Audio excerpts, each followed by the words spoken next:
Le syndrome du canal carpien se traduit par une compression du nerf médian au niveau du poignet qui survient d'abord la nuit, puis petit à petit dans les activités de la vie quotidienne. Les symptômes se traduisent par des fourmillements ainsi que des douleurs dans les 3 premiers doigts de la main, pouce, index et majeur. Les causes d'apparition d'un syndrome du canal carpien peuvent être multiples. Nous retenons les postures contraignantes, les mouvements de force, les manipulations d'outils qui vibrent, les facteurs hormonaux ainsi que l'âge. L'âge d'apparition se situant en moyenne vers 50 ans. Cette compression a lieu au passage de ce que l'on appelle le tunnel carpien. Effectivement, au niveau de l'articulation du poignet, il y a la présence d'un tunnel qui est formé par les os du poignet. À l'intérieur du canal passent les tendons des fléchisseurs des doigts et du poignet, ainsi que le nerf médian. Le canal carpien est fermé par ce que l'on appelle le ligament transverse du carpe.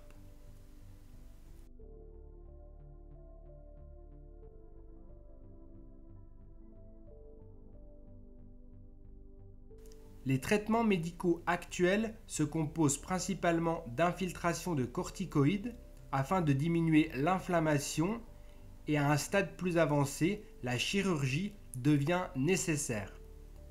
Elle consiste à sectionner en partie le ligament transverse du carpe afin de réouvrir le tunnel carpien. Bien qu'il existe de nombreux tests cliniques, la seule façon de réaliser le diagnostic est de mesurer la conductance du nerf par un examen que l'on appelle l'électromyographie.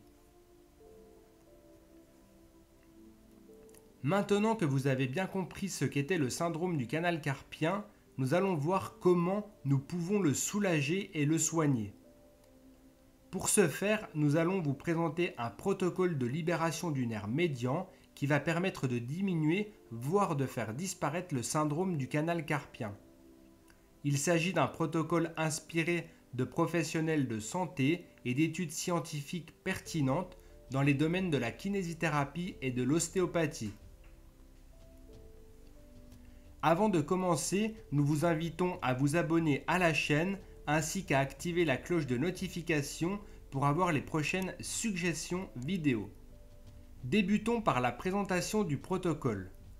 C'est très important que vous le compreniez dans sa totalité. N'hésitez pas à faire un replay ou à nous poser des questions dans les commentaires si quelque chose ne vous paraît pas clair. L'objectif de ce protocole est de redonner un maximum de mobilité à l'ensemble du canal carpien ainsi qu'à son contenu. Nous allons donc être amenés à mobiliser les os du poignet que l'on appelle le carpe, le contenu du canal carpien qui se compose des tendons des fléchisseurs et du nerf médian. Et bien entendu, le ligament transverse du carpe qui ferme le tunnel carpien. Pour des raisons pratiques et pour faciliter la compréhension du protocole, nous l'avons divisé en 4 phases. Vous pourrez les réaliser les unes derrière les autres sans problème. L'idéal étant de consacrer 10 à 15 minutes chaque jour à la réalisation de ces exercices. Concernant la phase numéro 1, il s'agit de l'automassage avec des techniques spécifiques. En phase numéro 2, nous verrons les étirements musculaires. La phase numéro 3 consiste à libérer le nerf. Puis enfin, la dernière phase se traduit par des bonnes habitudes de vie ainsi qu'à des règles ergonomiques.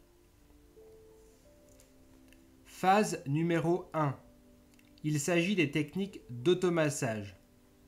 Si vous désirez avoir une séquence complète et totalement gratuite, je vous invite à vous rendre sur mon site dont le lien est disponible dans la description vidéo. L'objectif de l'automassage est de détendre au maximum la partie antérieure de l'avant-bras, du poignet et de la main. Vous pouvez masser avec des baumes thermoactifs tels que des baumes camphrés, dont le baume du tigre fait partie.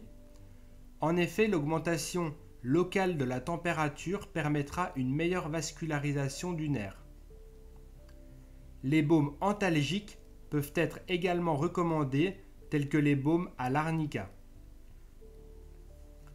Nous pouvons réaliser lors du massage des contractions statiques avec l'appui de la paume de la main. Les manœuvres spécifiques au niveau du nerf sont très efficaces. Elles doivent être réalisées à la fois de façon longitudinale, c'est-à-dire dans le sens du nerf, et également de façon transversale, c'est-à-dire perpendiculairement au nerf. Les manœuvres intéressent également la partie palmaire de la main. Afin de détendre les muscles fléchisseurs, des pressions glissées profondes sont réalisées avec les phalanges des doigts sur tout l'avant-bras, permettant de détendre au maximum les tissus musculaires. Il est également intéressant de mobiliser les masses musculaires transversalement. Vous pouvez bien entendu compléter ce massage par un point d'acupression se situant entre le pouce et l'index. Il s'agit d'un appui profond maintenu de plusieurs dizaines de secondes. Des mouvements de décoaptation du poignet peuvent être réalisés dans une position de détente du membre par un serrage au niveau des os du carpe. Phase numéro 2. Il s'agit des étirements des fléchisseurs du poignet. Je vous rappelle que les tendons de ces muscles passent dans le canal carpien. Commençons tout d'abord par une petite routine d'exercice qui va permettre de faire glisser les tendons les uns par rapport aux autres dans le canal carpien et ainsi va permettre de redonner de la mobilité. Bras tendus, nous effectuons 10 répétitions d'ouverture et de fermeture de la main. Ensuite, 3 à 4 cycles de flexion de doigts en opposition au pouce.